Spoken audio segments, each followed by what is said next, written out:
Rangers are promoting Evan Carter, plus we have our Week 25 preview up next on a Kokomo Friday. Alcantara, Soroka, you look so good in Boca. Peralta, Manoa, bounce back for Aaron Nola. Giolito, Castillo, Yoshida, Monsucito.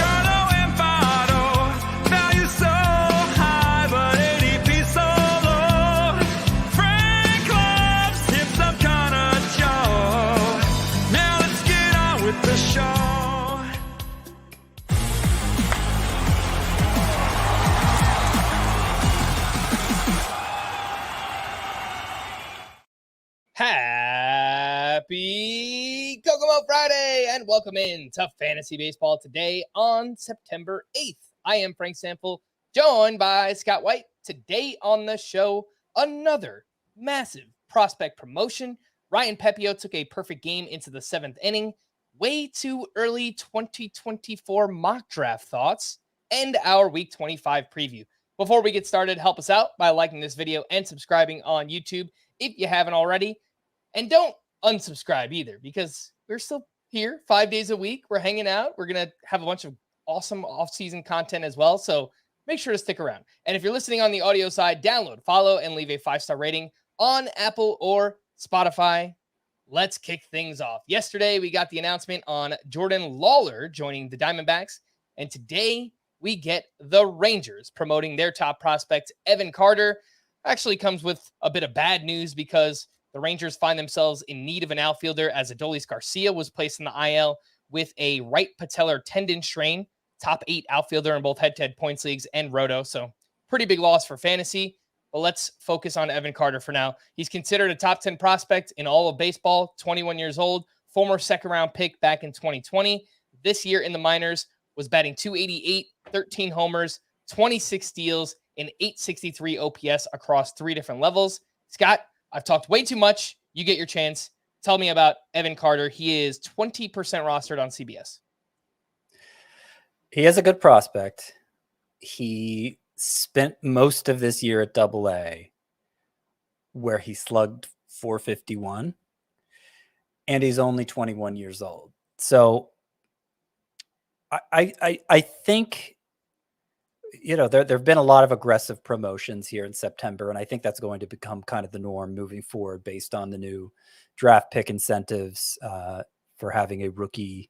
I mean, I could go through all the reasons why, but suffice it to say, there are incentives now that make it so September call-ups, it makes sense for them to be really high-end prospects. We saw aggressive promotions like Gunnar Henderson and Corbin Carroll last September, and we've seen plenty this September. Jason Dominguez maybe being the most aggressive among them. This is pretty aggressive too, I think. And yeah, maybe the Rangers were backed into a corner with this Adolis Garcia injury.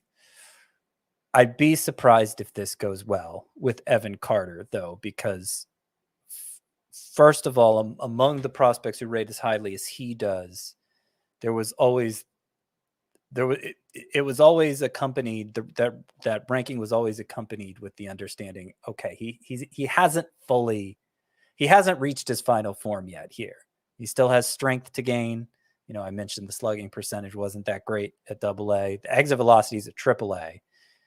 Granted, just an 8-game sample, but they're horrendous. They're horrendous. I mean, for even the max exit velocity, 102, you know, maybe he just didn't happen to hit a ball that hard in 8 games. It can happen. And I don't want to read too much in it. I wish I had exit velocity readings for AA, but it certainly doesn't relieve my concerns about Carter and his ability to hit for power at this stage of his development. There's also an issue with him where he's so opposite field minded that kind of cuts into his power production too. And okay, if he learns to pull the ball more the way Josh Young did in the upper levels of the minors, then Evan Carter could reach this new level where he becomes the superstar. Draws a ton of walks, seems to have a really good approach at the plate. There are things to like about Evan Carter, but is that going to translate well to the fantasy game right off the bat at age 21? I have my doubts.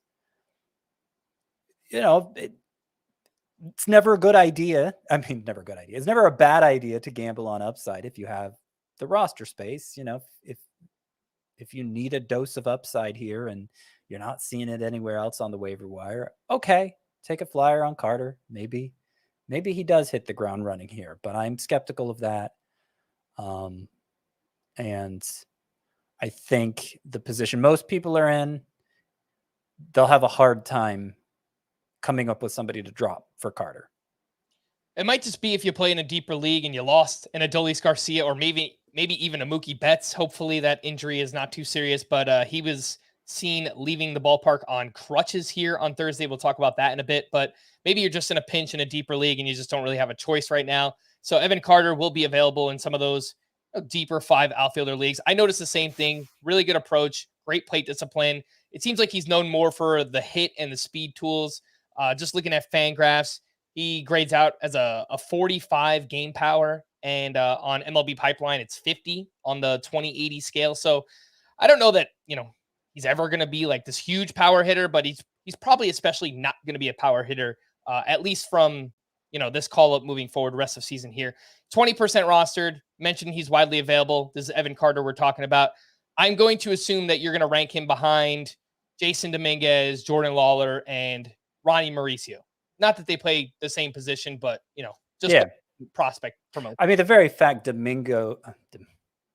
Scott, the very fact that Dominguez and Mauricio have shown something already, I think puts them ahead of Carter, given the difficult leap that the minors to the majors is these days. And then Lawler as well. Yeah, I mean, the fact Lawler's since the first 2 months, remember he hit 199, I think it was, over the first 2 months. And then you look at his minor league numbers for the season, very impressive. That's because he's been ridiculous from the start of June on, basically. I didn't get a chance to talk about him yesterday. But I definitely would prefer Lawler to Evan Carter as well. All positions being equal, of course. Mm-hmm. Lawler can't play the outfield the way Carter does. So if you need an outfielder more, I understand. Right. But I expect not that it's a sure thing Lawler's going to perform, but it's interesting with Lawler. He looks very similar to Anthony Volpe in that not a lot of raw power, not particularly impressive exit velocities, but he maximizes what he has well by elevating the ball to his pull side, by getting those home runs to his pull side. And then good plate discipline, prolific base stealing ability, make for a pretty high floor. I mean, Anthony Volpe's season's been disappointing, I would say, based on what our hopes were for him coming into the year. And yet he's had a 2020 season. So he's still been useful. And I think this, I have the same expectation for Jordan Lawler where, okay, 21-year-old, this is obviously aggressive. He relies on a specialized skill to tap into his power. Maybe it's not going to go great off the bat, but as long as he's playing every day and being aggressive like he was on the minors when he gets on base, there's still a pretty good chance he makes a reasonable contribution. I think he's 21st in my shortstop rankings right away. Okay. So obviously there are a lot of good options at that position, but yeah, getting back to your original question, I would be more likely to invest in Lawler than Evan Carter right now. Who would you take between Jordan Lawler and Ronnie Mauricio? Because the Welsh and I were split on that yesterday. Yeah, understandably, because what I just said earlier, the fact Mauricio is delivering already. Obviously, it's a tiny sample. Obviously, things could change, but here on September 8th, we're not going to get much of a sample to base our judgments on. I think Lawler. Okay. But not for any good reason, just because he's the better prospect, basically. Yeah, which is something I did reiterate yesterday. I said I would take Ronnie Mauricio the way he's off and running. He's got 3 steals already. He's hitting the ball extremely hard. Seems like he's going to play every day. Lawler probably should too, but it's just, I don't know. I guess what we've seen so far in that small sample size, again, like keeper dynasty, it's very clearly Jordan Lawler is ahead of Ronnie Mauricio. But again, just putting a bow on this conversation, the Rangers are promoting their top prospect, Evan Carter, on Friday to help fill in for Adolis Garcia. Let's talk about Thursday's action. Oh my goodness gracious! All right, Scott, you get yourself the Olive Garden breadstick. Yes, sir. Ryan Pepiot, perfect through 7, you said? He took a perfect game into the 7th. Okay, so perfect through 6. He allowed a hit in the 7th. That was the only hit he allowed. He didn't walk anybody, and that's really the key for Ryan Pepiot, why I've been excited about him as he's been in and out of the Dodgers rotation these last few turns. By the way, has basically started on turn, not exactly every 5th turn, but even though he's been optioned to the minors a couple times, they keep finding ways to bring him back, and he's basically been on turn. Hasn't made a minor league appearance in a couple weeks. But between the majors and minors this year, coming into this start where he walked 0 in 7 innings, Pepiot has just 1.7 walks per 9 this year. That's compared to 4.4 per 9 last year. Totally opposite ends of the spectrum. And the control was thought to be his major hangup, like the reason why this guy may not pan out as a major league starter or a major leaguer at all. He always had terrific strikeout numbers in the minors, great changeup, pairs well with a great fastball. And, he looks like every time out, he answers more conclusively the question of whether he's actually solved this control issue.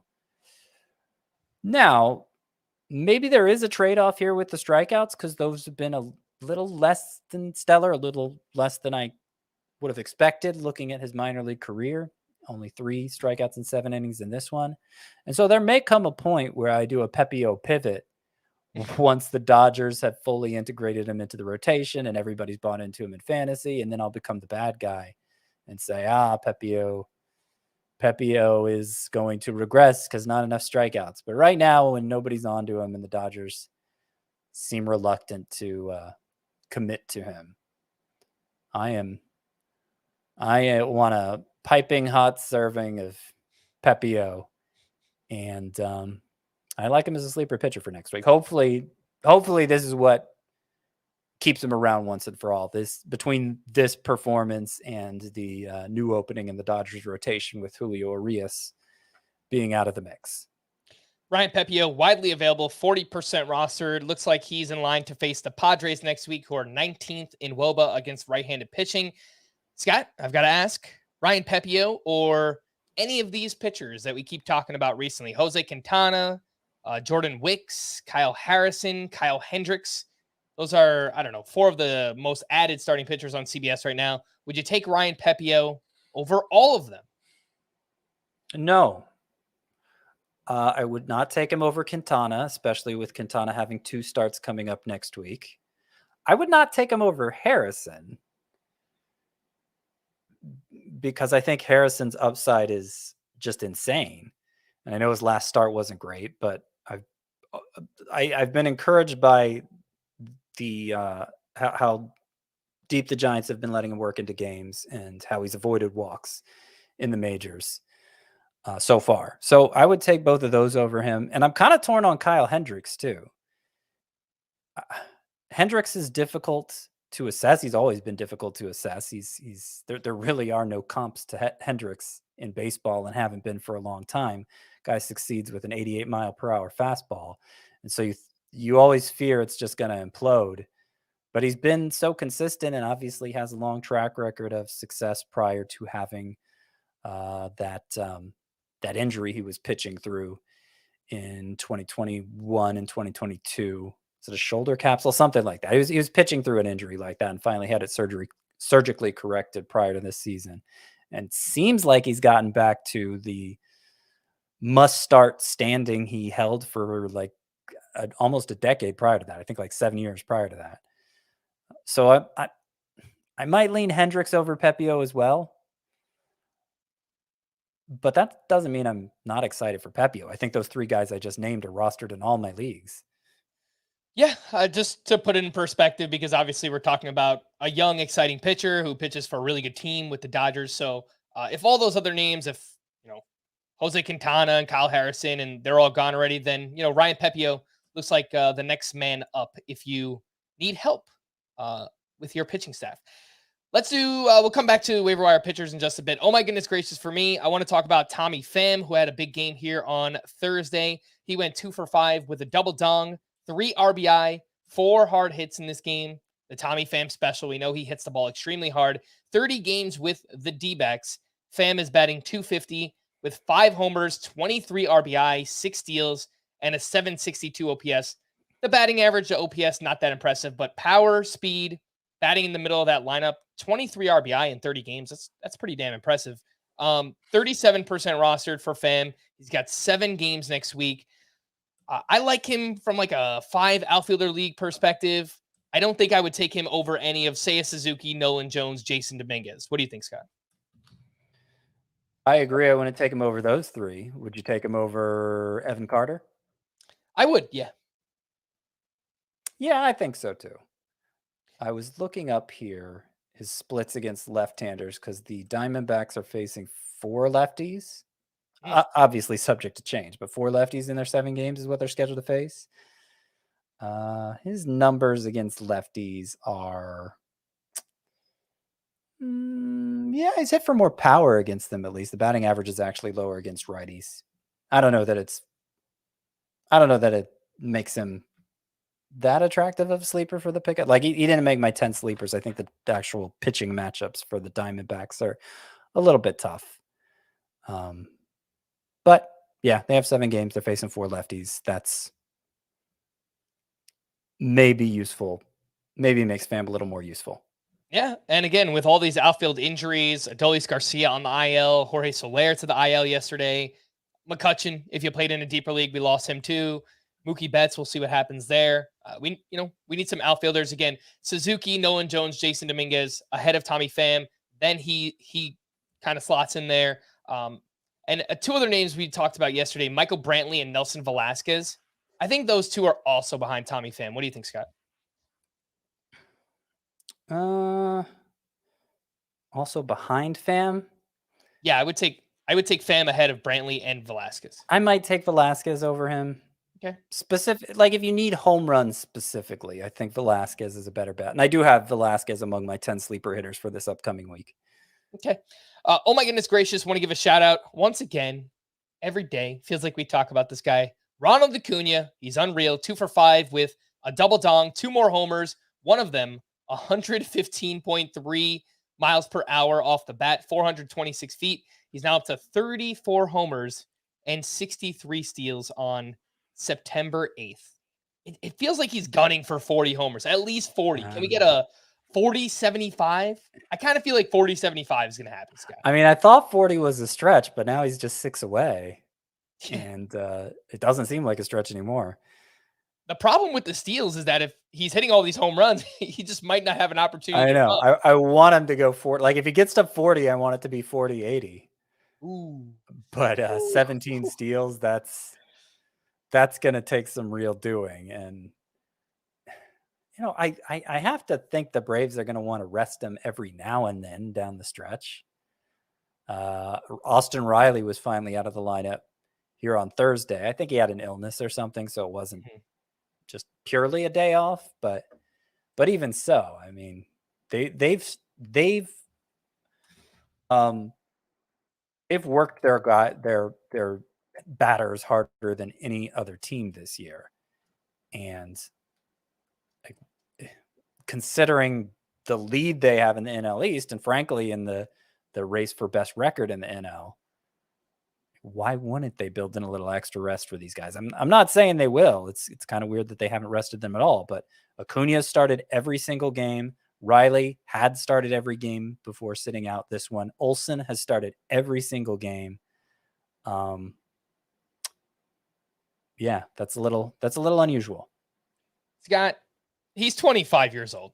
I think he's 25 years old, but like he had a torn ACL. Yeah, but that was 2 years ago. That knee is older than 25. Yeah, but come on. We're creating history here. We don't want Ronald Acuña to sit. I don't want him. Well, I think you're talking from like a Braves because I'm a Braves fan. I may actually want him to sit a little, but if I wasn't a Braves fan, and that wasn't part of my thinking at all, then I wouldn't want him to sit either. I'm just trying to be realistic. Like what will the Braves do versus what they should do? Those aren't the same question either. Mm-hmm.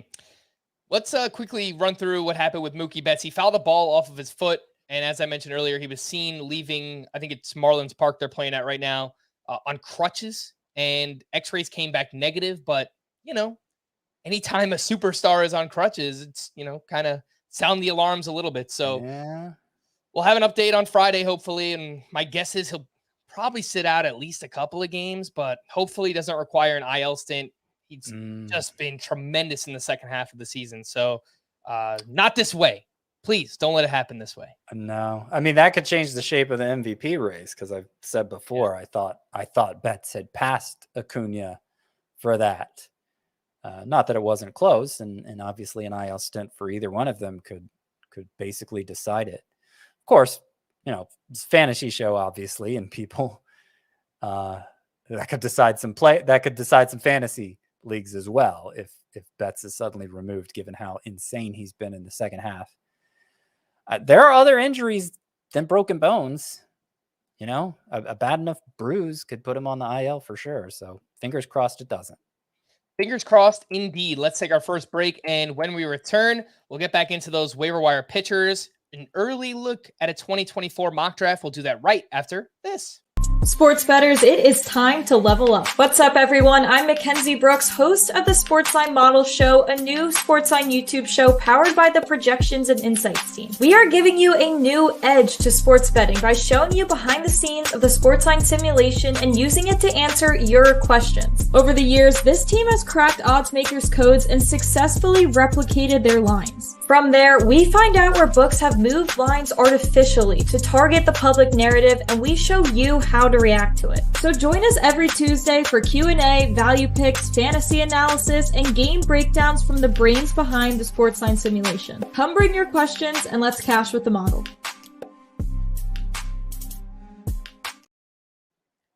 Welcome back into Fantasy Baseball today. And before we talk about those waiver wire pitchers, Scott, I did just have a quick question, something I noticed on Twitter. Why do you hate Justin Steele? I had to do it. No, you didn't. You didn't have to do that. No, I've been, it's true. I've been feuding with Cubs fans on Twitter all day, unfortunately.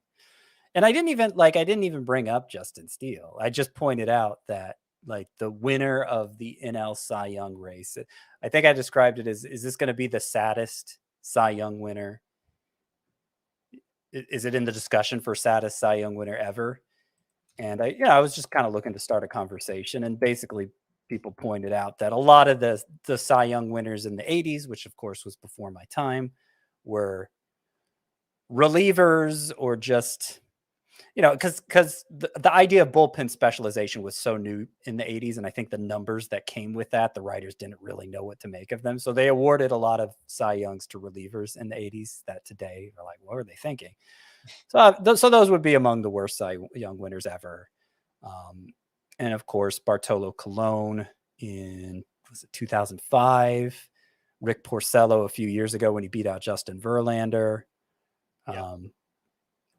They're all in the discussion. There are others in the discussion, but none of the contenders. Now, if we're assuming that Spencer Strider's performance on Wednesday takes him out of the running, and I think he needed an awesome September to get that ERA in the low threes to have an honest chance at the Cy Young Award. So if we're assuming Spencer Strider's out of the running, everybody left in the NL Cy Young race just doesn't have what we've come to think of as Cy Young caliber numbers, and I'll actually lay them out for you. So the average stats for the last 24 Cy Young winners, AL and NL, including 2020, last 24, 235 ERA, 0.95 whip, 10.2 K per nine, 203 innings.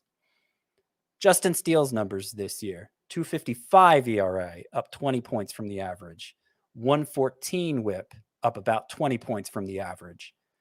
9.1 K per nine, down about a strikeout per inning from the average.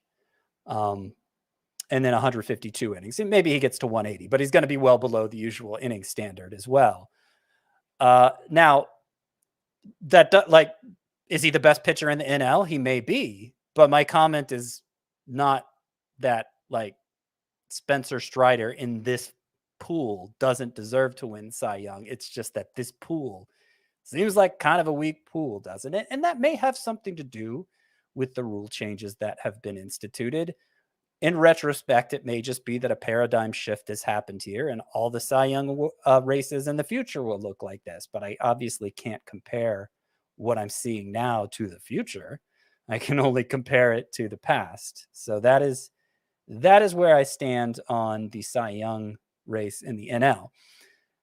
And to relate this back to fantasy, this was actually something I noticed even before I was making comments on the NL Cy Young race. The fantasy point per game breakdown. We did bring this up on yesterday's podcast, by the way. Oh, so you and the Welsh talked about it. You saw my tweets, Frank. It was a great tweet. Yeah. I'm touched. Yeah. Yeah. So last year there were 5 pitchers with 19 or more fantasy points per game. This year there are 0. There was 1 Strider before the implosion Wednesday. Last year, there were 17 pitchers with 17 to 18 points per game in fantasy. This year, there are 5 rather than 17. Last year, there were 48 pitchers with 12 to 16 points per game. This year, there are 66. That's the glob, basically. I said it's about 60 pitchers. It's 66 pitchers, 12 to 16 points, and only 5 with more than that. If Tyler Anderson had his 2022 season in 2023, he would be the 4th best pitcher in head-to-head points per game.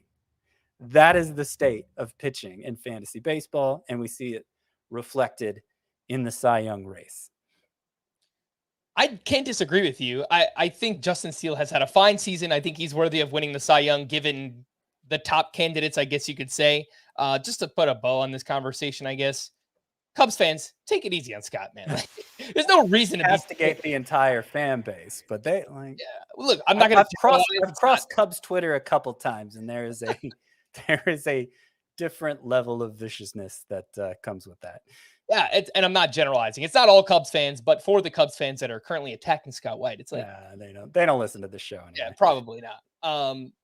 It's just like that can lead me down a whole nother conversation where I'm not going to tell fans how to root for your team, but my suggestion would be is there are other, like, you don't have to be so, I don't know, I guess defensive would be the word, or as aggressive, like you're going to be all right, man. Even if Justin Steele doesn't win the Cy Young, you will be all right. I guarantee that. And I wasn't even arguing for him not to win the Cy Young. I didn't even bring him up again. Like, there weren't Padres fans being like, Blake Snell. There weren't Diamondbacks fans like Zach Gallen. I don't know. It's just some fans of teams, they just lose all rational thought or just the ability to think about anything clearly when they're like so blinded by their team's colors. And I get it. Like, I'm a huge sports fan. I love the Yankees. I love the Knicks. I love the Jets, right? Like, I'm not going to defend every single move that those franchises do just for the sake of it, right? Like, you got to still kind of use some kind of rational thought. So whatever, I guess that's our, I don't know,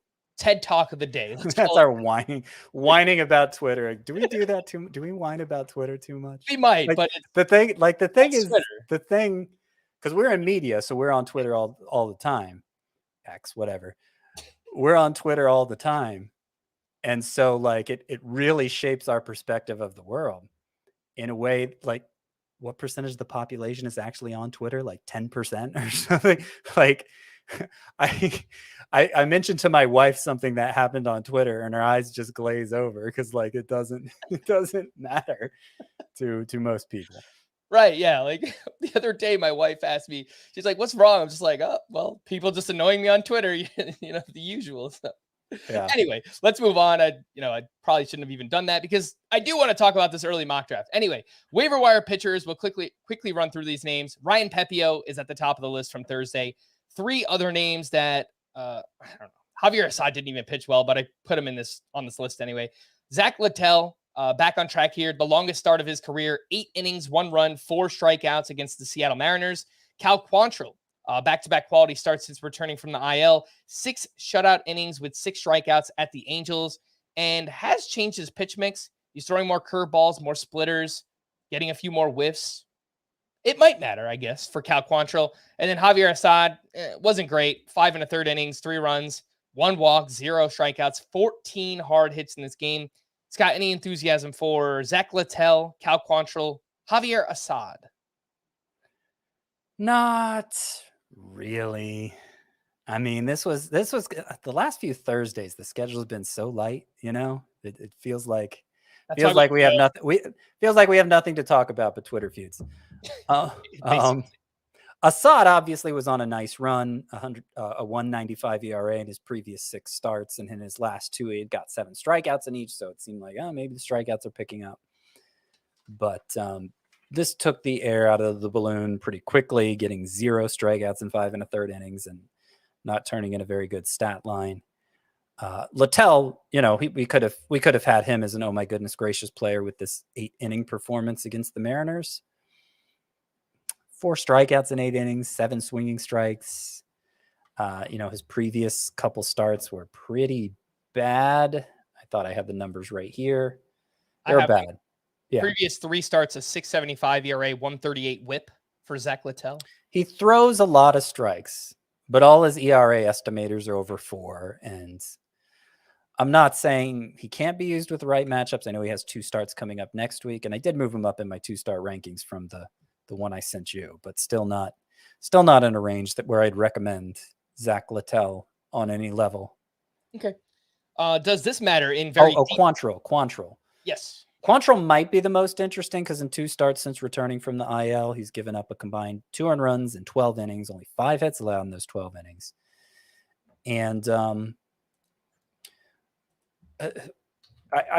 I don't see a lot to like in the underlying numbers for Cal Quantrill, but of course there's never been a lot to like in the underlying numbers for Cal Quantrill. And prior to this year, in 2021, 2022, Cal Quantrill had a combined 3.16 ERA. So he had a 2-year stretch where I couldn't figure out why he was pitching well, but he pitched well. Was what he was doing prior to this injury, an ERA over 6, was that the regression all hitting finally? Or, was he not totally feeling right? And now he's back after an IL stint and he's pitching like Cal Quantrill again. I think it's September. I'd be reluctant to put him in my lineup anywhere. But it bears watching. Maybe he'll make an appearance on my 10 sleeper pitchers at some point in the final 2 weeks, but not in week 25. Okay, again, that is Cal Quantrill. Does this name matter in very deep leagues? Ryan Nelson pitched well in his return to the D-backs rotation. He was at the Cubs, 5 2/3 innings, 1 run, 3 strikeouts, only 3 swinging strikes in this one. Fastball velocity was down 1.2 miles per hour. There was a report the other day that Ryan Nelson has improved his slider during his work in the minors. His numbers down there were okay, not really getting many strikeouts at all. Any interest, Scott, in the deepest of leagues, Ryan Nelson? I mean, you made such a good case. No. All right, let's talk about Carlos Rodon then. Very quickly, fire up the drop-o-meter for good old Carlos Rodon. He had looked solid since returning from the IL before this start, and then he faced the Tigers, which should be a solid matchup. And he goes 3 2/3 innings, 8 hits allowed, 7 runs allowed, 4 strikeouts to 0 walks. He still had the swinging strikes, 13 on 73 pitches, but tons of hard contact, 95.5 average exit velocity. The velocity was down overall in this start. He's still 93% rostered. He's in line for 2-stars 6 week at the Red Sox, at the Pirates. But I'm not even asking about starting, Scott. I'm asking about dropping. 1 to 10, Carlos Rodon on the drop-o-meter. Well, to answer the question you're not asking, I don't have him as a starter next week, even when he's in line for 2 starts, which may influence the question you actually are asking. If you're not going to use him in what may be his final 2-start week of the season, I'm not saying he's must drop. I'm not going to put him 10 on the drop-o-meter, but like 7? Would you drop him for Jose Quintana? Yes. Would you drop him for Kyle Harrison? Yes, if I had to. I mean, it is kind of the same case I was making for Dylan Cease a couple days ago, where if he does come around, do you really want to be burned by the guy you dropped in Carlos Rodon? I mean, we know what the upside is, but Cease has shown signs of being that pitcher still this year, and Rodon hasn't. So I think it's even easier to drop Rodon. And I actually am recommending Cease for his 2 starts this upcoming week, unlike Rodon. Okay, we'll talk about that a little bit later on. We're finally here. Let's talk about it. Our way too early 2024 mock draft. This is a 15-team standard 5x5 Roto League with other Tout Wars participants. We're drafting the first 6 rounds. So obviously not going too deep, and a ton of things are going to change this offseason. I realize that this exercise is crazy, what we're attempting to pull off here, but it kind of gets the wheels turning a little bit for next season. We're about 3.5 rounds in, and what I'm going to do right now is, if you're watching on YouTube, I'll pull up the first 3 rounds, the draft board here. And I know it's kind of tough to see the draft board, but bear with us. You could try and zoom in and look at the players there. But yes, if you're watching on YouTube, you can follow along. Let's run through the first round. Again, I'm sure a bunch will change, and let's not be too harsh here, Scott, on the participants. I'm so good at it, though. First 5 picks of this draft. The number 1, obviously, Ronald Acuña, followed up by Julio Rodriguez, Corbin Carroll, Bobby Witt Jr., and Spencer Strider. Any immediate thoughts? Well, immediately, this looks way different from the other early mock draft we've seen. And I think that other draft, by the way, Scott, is a draft that they are playing out. It's not a mock draft. So they draft the first 7 rounds now, and then they pick it up in the offseason. To whatever extent that matters. But I think what it speaks to, and I certainly feel this way as well, is nobody really knows what to do after Acuña at number 1. And Chris Towers was making this case on Twitter, kind of reacting to a little TikTok you put together on our Fernando Tatis conversation the other day. That's why he's probably just going to take Fernando Tatis. And there's certainly a case for that. Tatis went 10th in this mock draft. I'm thinking, okay, I don't know that I'll go as high as 2nd on Tatis because Mookie Betts is out there. Betts went 8th in this mock draft. So, there's probably about 10 players you could make a case for being 2nd overall. And that means unless you can get the 1st overall pick, you probably don't want an especially high pick, I would say. Also, Strider going this high, 5th overall. I think we have to keep in mind this is a 15-team draft, and of course our audience, we normally cater to a 12-team league audience because the 15-team audience is tiny. The 10-team audience is much bigger than the 15-team audience. It does make a difference when it comes to how quickly positions deplete. In a 15-team league, pitcher can get pretty scary. There's basically never a good pitcher on the waiver wire, so I can understand Strider getting pushed up in a 15-team draft the way he maybe shouldn't in a 12-team league. But, if the industry consensus is geared toward 15-team leagues, then he's going to be probably ranked that high and go even that early in the 12-team leagues. It's just interesting to see. By the way, he was number 2 in that other mock draft I was referring to, which wasn't actually a mock draft you were saying. But 5th in this one, which maybe seems high, he was 2nd behind Acuña in that other one. But he's not going to be in All Cy Young.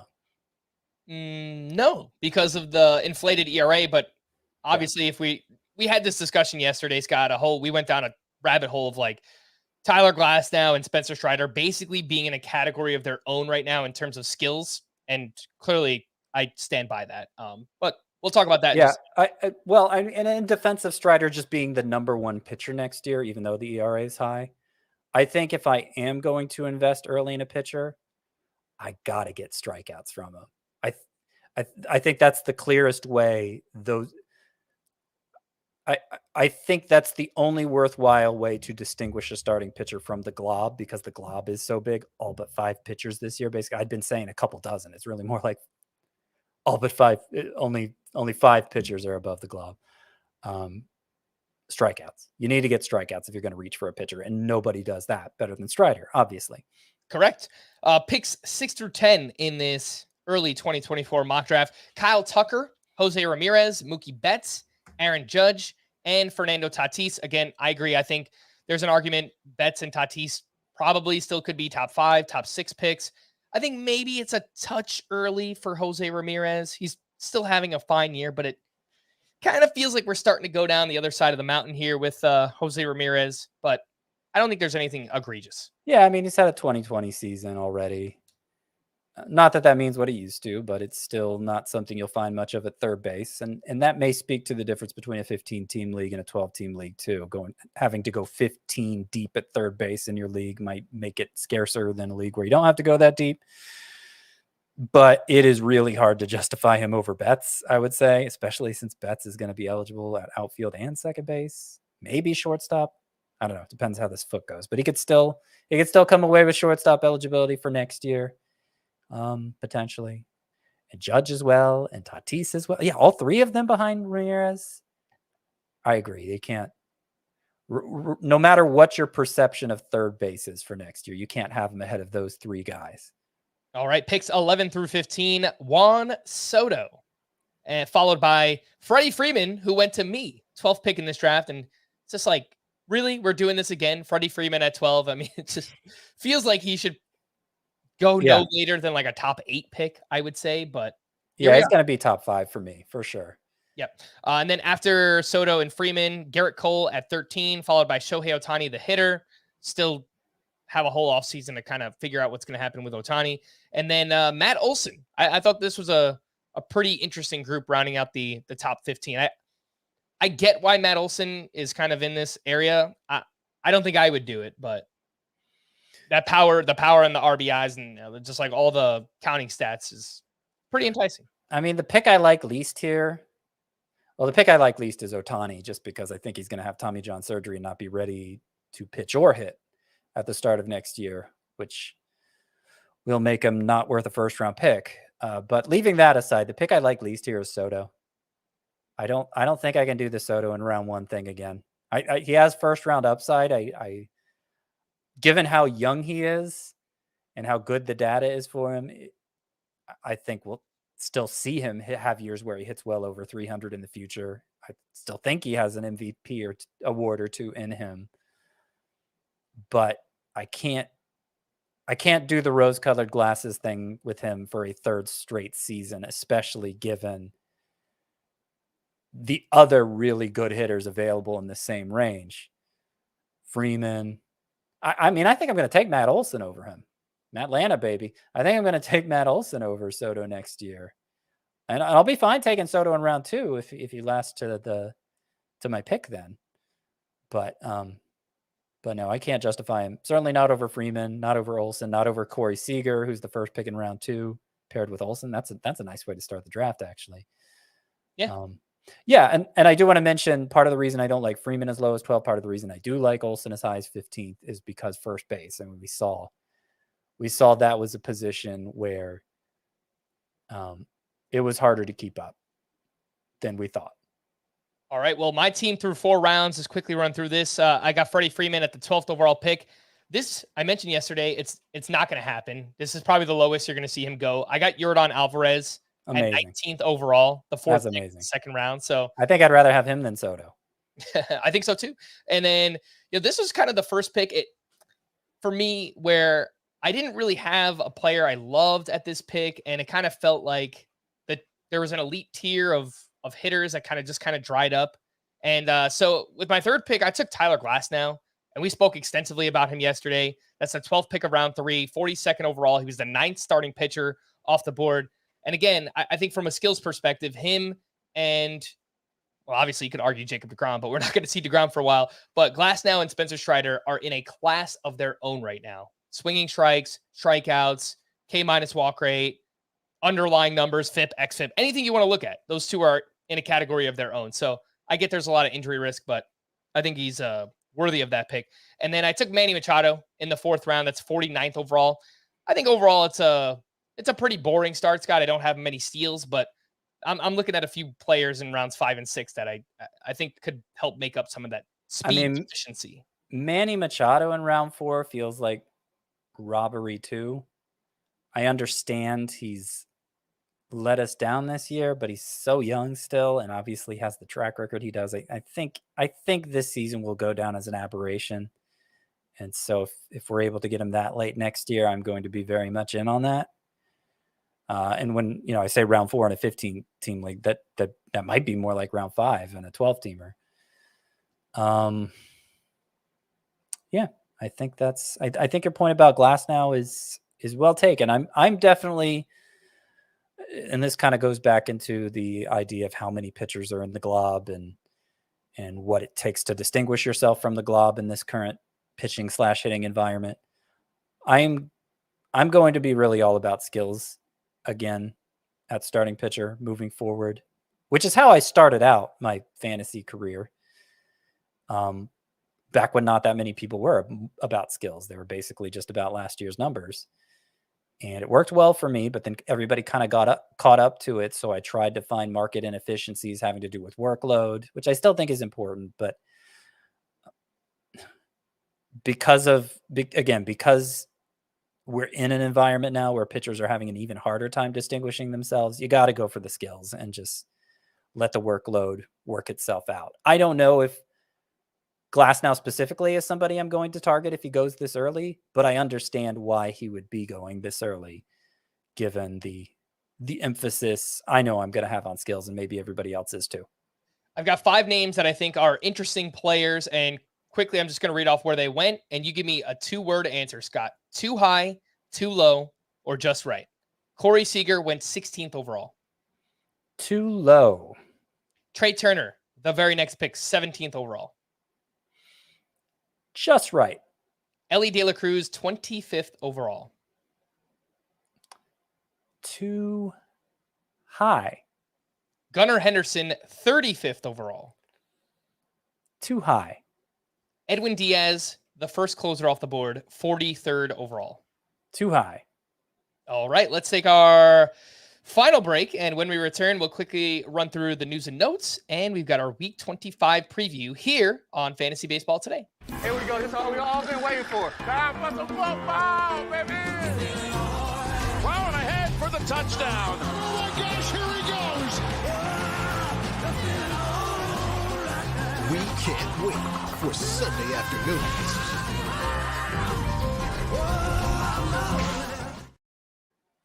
Welcome back into Fantasy Baseball Today. Little fun there. Early look at 2024. But let's talk news and notes. Shohei Ohtani has missed 4 straight with that oblique injury. He did make progress on Thursday as he was spotted running in the outfield and also swung a bat for the first time since Sunday. Sounds like he could be back in a day or two. That's according to manager Phil Nevin. Trey Turner has been activated off the paternity list. Corbin Carroll was back in the lineup after getting hit by a pitch on his right wrist on Wednesday. So that's obviously great news. Luis Rengifo exited Thursday with a strained left bicep. He was replaced by Randall Grichuk, who was once again placed on waivers. Poor guy. Alex Cobb is not expected to start this weekend as he's dealing with a left hip impingement. Marcus Stroman threw a 29-pitch live batting practice session Thursday and appears to be nearing a minor league rehab assignment. Nestor Cortez is not expected to return to game action this season. He went back on the IL August 11th with a left rotator cuff strain. Matt Manning was placed in the IL with a right foot fracture. The Padres are expected to promote infield prospect Eguy Rosario on Friday. He's 24 years old, smaller guy at 5'7", but he packs a punch this season in the minors, batting .283, 6 homers, 4 steals in just 45 games. Scott, anything here with Eguy Rosario? It would have to be, I don't know, NL only leagues, I guess. Yeah, it would have to be very, very deep league. All right. Jurickson Profar is also expected to join the Padres on Friday. He signed a minor league deal with them on September 1st. And Anthony Rendon has been hitting off a tee and running on a treadmill. He's been out since July 14th due to a bone bruise in his left shin. Let's preview Week 25, and we'll start with the schedule. We've got loads of games next week. 18 teams with 7 games. 12 teams with 6 games, 0 teams with 5 games next week, thankfully. As for the Rockies, they have 7 home games next week, 3 against the Cubs, 4 against the Giants. So I think all 3 of those teams are in play. They're hitters. Rockies, Cubs, Giants for next week. Starters sit these fringe 2-start pitchers, and we will begin with Dylan Cease, who's facing the Royals and the Twins. Those are good matchups. I mean, the Royals, obviously, the Twins are one of the most strikeout prone teams in history. And Cease, that's something he's still good at, is getting strikeouts. So I actually have him pretty high on my 2-start pitcher ranking. Not in the must-start tier, but just below it, 13th overall. I'm going to run him out there. Maybe the last, if it goes poorly, it may be the last time we run him out there, but I'm going to do it. Clayton Kershaw dealing with that shoulder injury. The velocity has been down. He's facing the Padres and at the Mariners. Yeah, I think I don't think he's a must start moving forward, but I think with 2 starts, probably got to do it. Alex Cobb, assuming he starts early next week. Again, he's not starting this weekend. They're probably just going to push him back a little bit. The Giants rotation is just a guessing game every week. Like it's all TBAs. I think Cobb is going to, I think he got pushed back to start Monday. And so I have him slotted here as a 2-start pitcher, but not with a lot of conviction. Okay. Yeah. He's facing the Guardians and he's in Coors Field. So pretty scary there for Alex Cobb. Points leagues, I do it, but that's it. Braxton Garrett is at the Brewers and home against the Braves. Yikes. Yeah, I mean, one good matchup, one bad matchup. I thought he'd be a fine points league play, and then his start Thursday here didn't go well. He didn't make it through 4 innings, but he had been consistently going 6 before then and just doing a good job of limiting damage. I think he's still fine in points leagues, but not a high priority. Carlos Rodon, no, he stinks. Move on. Nathan Eovaldi at the Blue Jays and at the Guardians. I mean, I can't trust him after the way his first start off the IL went. I think that's too dangerous. Jordan Wicks has pitched well, but he's in Coors Field and at the Diamondbacks. And there haven't been many strikeouts the last 2 starts after he got 9, I think, in that first one, right? So I'm skeptical of Wicks even before you get into the matchups. Taijuan Walker is home against the Braves and at the Cardinals. No thanks. And James Paxton is home against the Yankees and at the Blue Jays. Not with the way he's been going lately.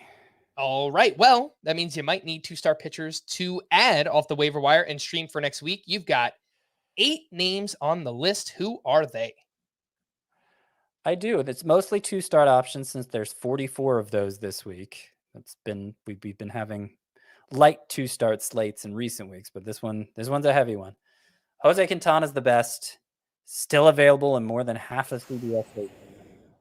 He's going against the Diamondbacks and the Reds, middling matchups, but he's been a quality start machine. So I think pretty easy to recommend in a 2-star week. Dean Kramer, Cardinals and Rays. He's actually been pretty consistent here. It was a short outing last time out, but it was still, he still did a good job of limiting damage and has been better than a random number generator recently. It could all go belly up, but I think with 2 starts, you got to stick with Dean Kramer. Gavin Williams had those back-to-back double-digit strikeout efforts in August and then has gone really quiet here. I don't think he's had a 6-inning start since. But with 2 starts at San Francisco versus Texas, I still think he's a pretty good play. Edward Cabrera coming off that sensational performance against the Dodgers, albeit in relief. And so I can't say for sure he's actually going to start these 2 games, but his turn should come up twice. At Milwaukee, really good matchup. Versus Atlanta, not such a great matchup, but again, he just carved up the Dodgers lineup. So I think he's an interesting play, only 39% rostered. Kyle Gibson gets the Cardinals and Rays. Those matchups could be better, but there's 2 starts from a guy whose good starts have been really good. Probably just a points league play, though. Hyunjin Ryu against the Rangers and Red Sox. Not great matchups, obviously, but he's been very steady since coming off the IL. Has yet to go 6 innings. I think that's still just a points league play. Reed Detmers at Seattle versus the Tigers. It's really just the matchups are so good. And he is coming off a start where he limited damage. Okay. Pretty scared of that one, Reed Detmers, but the matchups are pretty alluring. And Clark Schmidt, the last of the 2-start options to highlight here. He's at Boston, at Pittsburgh. We're near the bottom here of the sleeper recommendations. I don't love Clark Schmidt, but I think if you have to dig this deep, he's been okay more often than not recently. All right. And then the single start streamers, we mentioned Ryan Pepiot earlier. He's facing the Padres and Logan Allen, who is at the Giants. Mostly Allen's here because the Giants have the third lowest OPS against lefties. Okay. The best hitter matchups for next week, the Rockies, Giants, Cubs, Yankees, and Twins. The worst hitter matchups, Angels, Dodgers, A's, Guardians, and the Nationals. With that being said, Scott, your favorite sleeper hitters for week 25. So there are actually a lot of great sleeper hitters for week 25, more than I could fit into a list of 10. It was tough to narrow down. The obvious one, well, so first of all, Rockies, Giants, Cubs, they are far and away the best three hitter matchups for this week because the Rockies are home all week. The Giants and Cubs are the two teams visiting them. Seiya Suzuki, with those matchups, with the role he's been on, just start him. I don't care what format you're in. Nolan Jones, because he gets those 7 games in Coors Field. I think he's close to a must start anyway. Somehow he's available in a third of CBS leagues still. But he's a great play this week. Jason Dominguez, who the Yankees have the 4th best matchups, as you mentioned. And obviously he's off to a nice start in his career, getting to play every day about third. I think it's a good time to put him in your lineup. Charlie Blackmon, great numbers at home in Coors Field, and he has a full home slate, as I've already mentioned. Brian Hayes.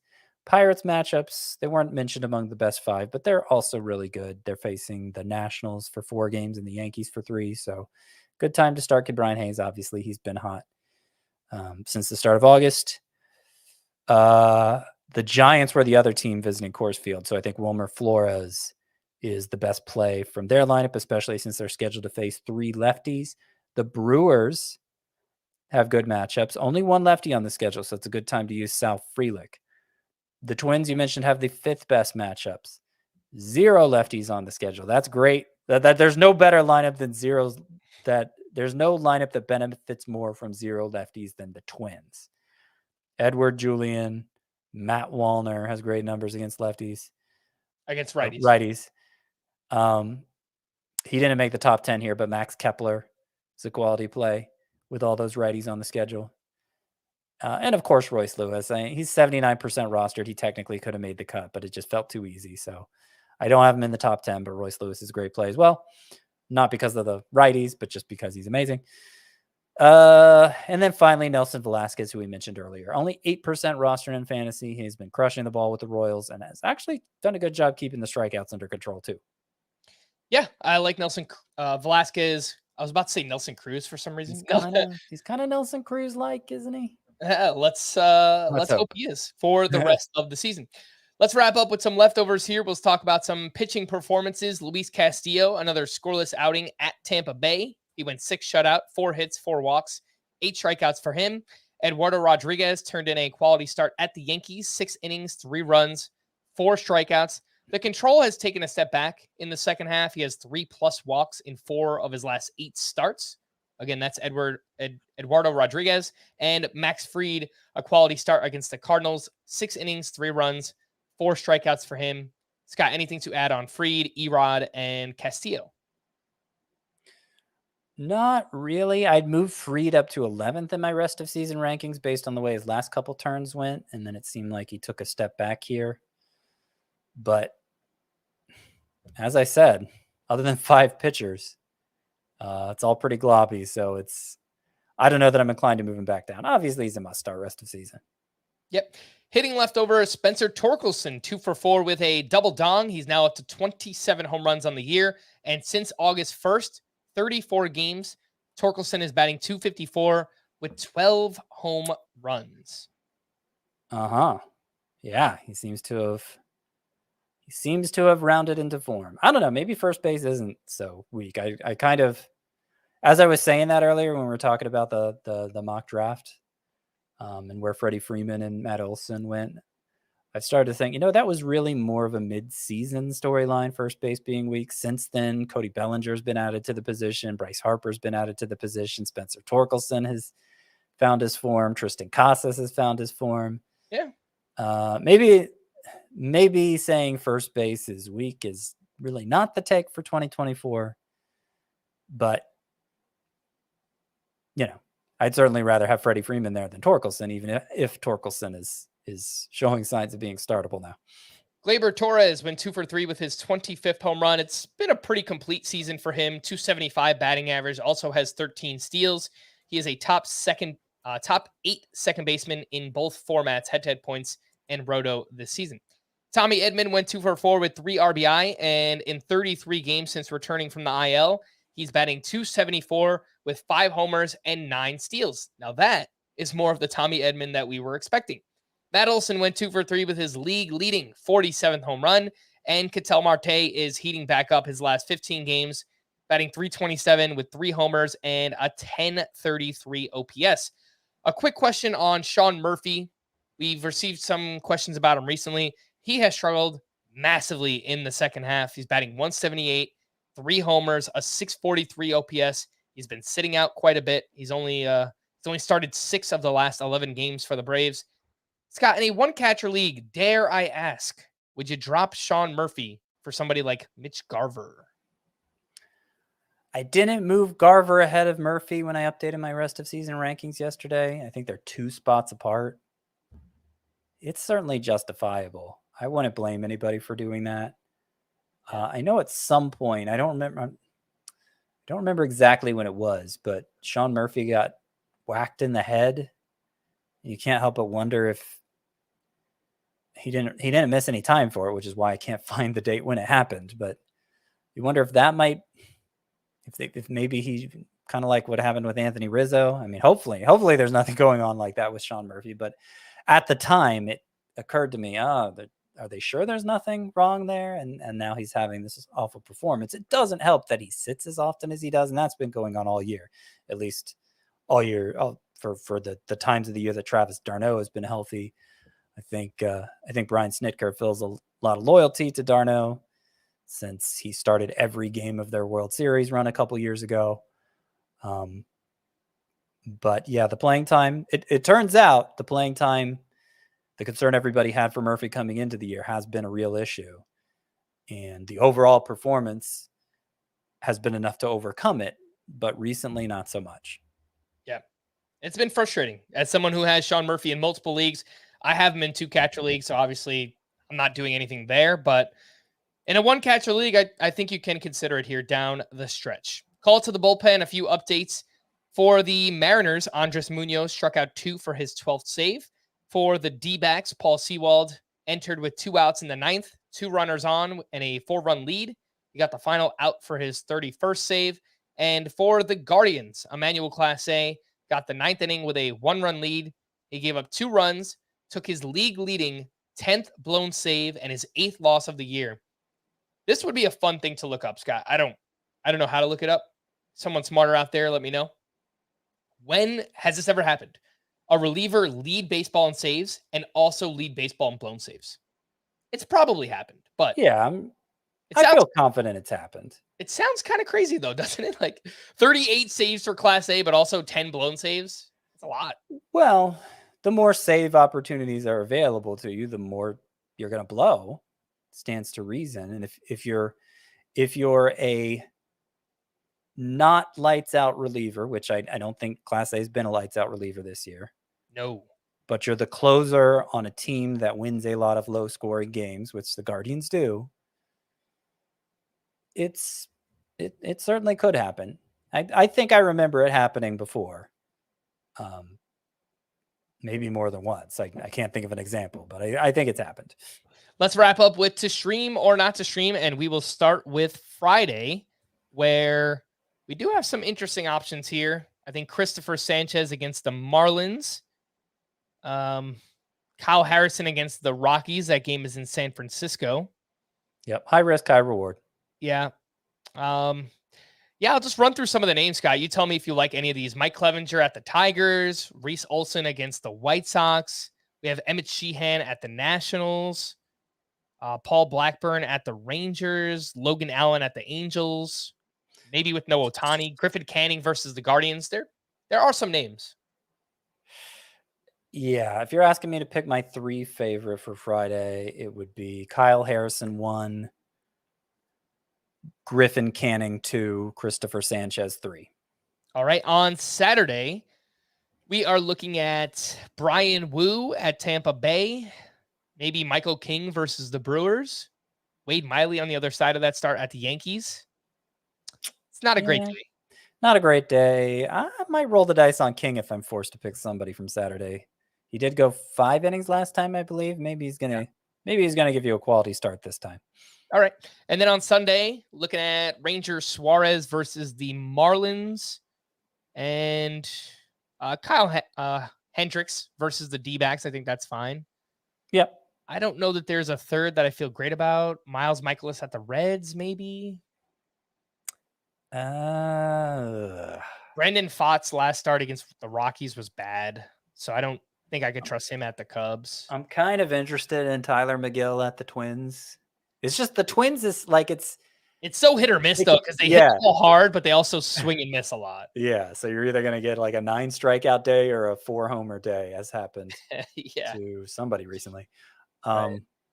No, I mean, the only ones I really feel comfortable recommending are Hendricks against the Diamondbacks, Suarez against the Marlins. If you're going to force me to pick a third, though, I'll say McGill at Minnesota.